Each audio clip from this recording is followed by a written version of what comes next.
All right, so let's talk about Mutt League. If you have been watching this channel, you have a pretty good idea that we did not do very well in Mutt League. What is Mutt League? It's basically a Mutt franchise, 12-week season, 2 games a week. 6-week season, 2 games a week, 12 games total, with the best Madden players in the world. Young Kiv, Wesley, Fancy, bunch of the top guys. Astro, John Beast, all these guys that you see all the time, right? We started our first 8 games 1-7. Not good. We actually started off 1-0 and then went on a 6-game losing streak. We finished 4-8. Now the question is, how did I go from 1-7 to going 3-1 in my final 4 games? And those 3 wins were against Carry Q, who is in numerous live events, one of the best players in the world every single year, top 30 or so, consistently. Sometimes he's top 15 or so. Gucci, who was the #1 seed at the time that I beat him, and obviously he's one of the best players in the world. And then Lambo, who was the #1 seed at the time I beat him. Collectively, I think they've each had 1 loss when I played them and then beat them. And so it was kind of a drastic turnaround. And both of those games for them were like $500 games that they were trying to secure the #1 seed. So like they were meaningful games for them. And I was just playing just to play. And I felt bad because I beat them and took like $500 away from them. And it basically went to somebody else. But regardless, let's talk about how that actually happened, right? Like why was I losing so much and why did I start winning so much? Or at least performing way better. And then that 1 loss in the final 4 games was to Young Kiv by 1 point in overtime, which is just, hey, slap ass, great game, right? Maybe I'm not competitive enough if I'm okay with that loss, but losing to Kiv in overtime by 1, sure, like whatever. So kind of the difference, I think, there's a few different things, right? I think a big thing that I'm really lacking right now, and it's been this ever since I left TNC back in October of 2021, is that I don't get the comp reps that I used to get. So a lot of my comp reps right now are against guys who aren't necessarily those top-level players. You know, TNC, we used to have the best of the best. I'd be able to get rep games against them, you know, scrimmages, essentially.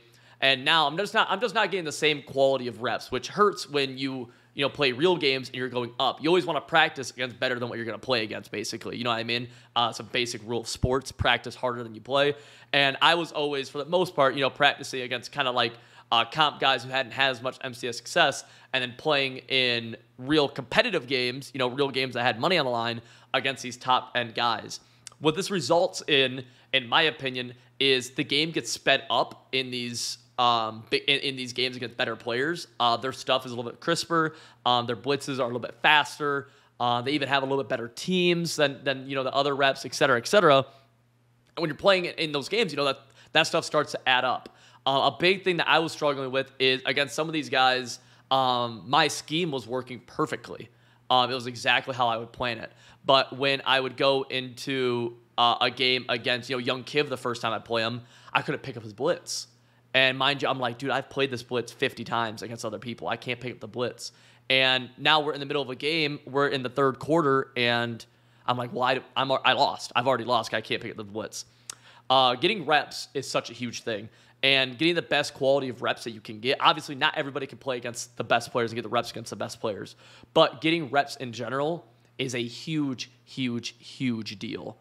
All right? You have to get reps if you want to play competitive Madden. You can't just immediately load into a high-level game and expect to compete with one of the best players in the world if you haven't practiced against that style of stuff, right? No different than real sports. It's hard to do that. Sometimes you can get away with it. And like last year, Madden 22, I was able to get away with it pretty much the entire year. My scheme was my scheme that I had against just not as good of players worked amazing. I was right basically in my scheme.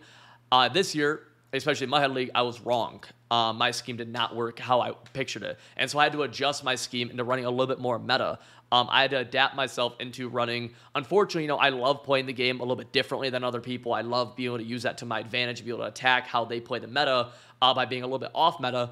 This year, I just wasn't able to figure that out as well. At least not in this tournament, rather. Early in the year, I did fine in MCS, but like in this Mutt League, I was wrong essentially with what I tried to do on defense and what I tried to do on offense early on. Now I didn't totally switch everything on defense. I did a total switch from going a lot of zone double Mabel into running basically the meta dollar setup and just being really on point with my adjustments and really on point with my user, which is where the skill gap comes in there.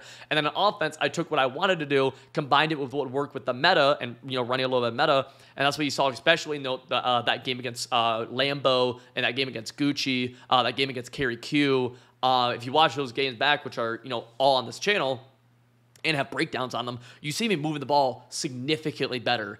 And that's just a big thing, getting the reps. Because if I had gotten more reps, especially against high-level players, I would have recognized that way earlier in the season or even before the season, rather than getting my high-level reps in these meaningful games and realizing it super late into the season, right? It's just part of it.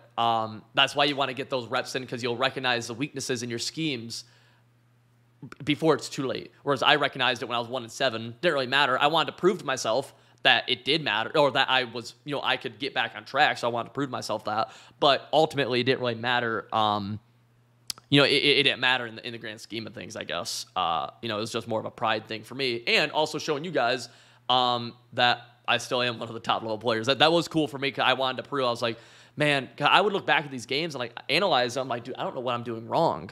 And then I realized, I'm like, dude, low key, I didn't have the best possible team throughout the beginning, the beginning 8 weeks or the beginning 8 games.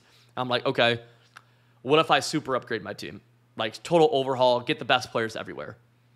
And when I did that, I really hate that this is the truth, but when I did that, I had less fluke against me. If you watch and you can watch the games, seriously, all the games are available. My offensive line block blitzes better.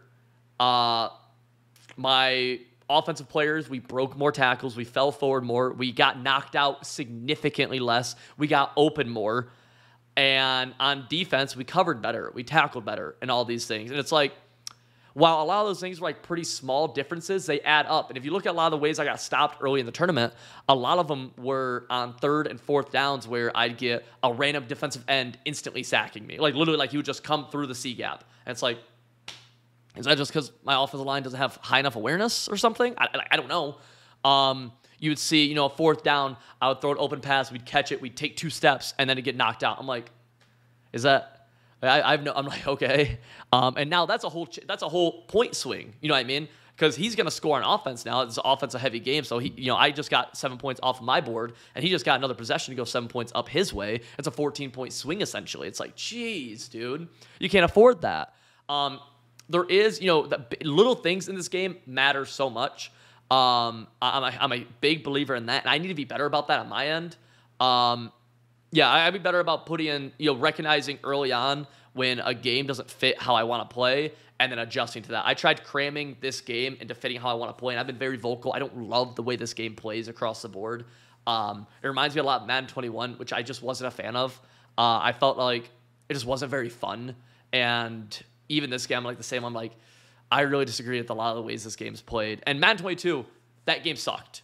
I disagreed with how that game was played quite a bit as well. Love the zone meta, and I also love that it was at least hilarious. This game is not hilarious. It's just really stupid, and it's very frustrating. But just part of it. It's on me as a competitor to be faster about it. But I am happy. It goes to show, I think, that if you just really try to critically think about your losses, what you're doing wrong, especially in these high level, trying to make that next step in comp, whether you're a 15-win weekend league player trying to get to 20 wins trying to get to 24, 25 wins, if you're an all-star division trying to get to legend trying to win that Super Bowl, or trying to break into comp, analyze your losses, especially try to get these good high level reps, and analyze what's going wrong and what's going right. Is your scheme right now actually really effing up the meta? Because that's one of the biggest things I preach all the time is if you want to be good at this game, you've got to be able to attack the meta. You got to be able to attack the meta. And the meta online right now is honestly significantly different in how it's ran than the meta in comp play. And it's significantly different. And really what happens is that my scheme was awesome for the meta online, but it was bad against the comp meta. And if I'm playing comp players, I need to be good against the comp meta, and I wasn't. My scheme was at a huge disadvantage against the comp meta, and you can't have that. You're just not going to win games if that's the case, right? So again, they're kind of a little rambling all around the place, but I hope you guys are able to take some stuff away. One, you want to play comp, you have to have a good team. You need to get reps, and you need to be prepared to attack. Alexa, shut up! I'm making a steak. well, I'm about to make a steak, and it's whatever. It's drying. Yeah, you got to be good against the comp meta, right? And then you need reps. Yeah, you need reps. Good team. Be good against the comp meta. And really like critically analyze why you're losing games and really ask yourself. I try to do that always when I'm losing games, when I'm trying to play comp. Why am I losing? What's going wrong? And how can I improve, right? So with that being said, if you guys enjoyed the video, subscribe and check out civil.gg if you want to get better at John Madden football. All right, boys? Appreciate y'all. If you want to know my framework for how I run my offenses and defenses and how I've won pro Madden tournaments while becoming a top-ranked player, join my website, civil.gg. My guides will give you the tools you need to win more games of Madden, regardless if you're trying to become comp or if you're just trying to win more games online head-to-head. The link is in the description.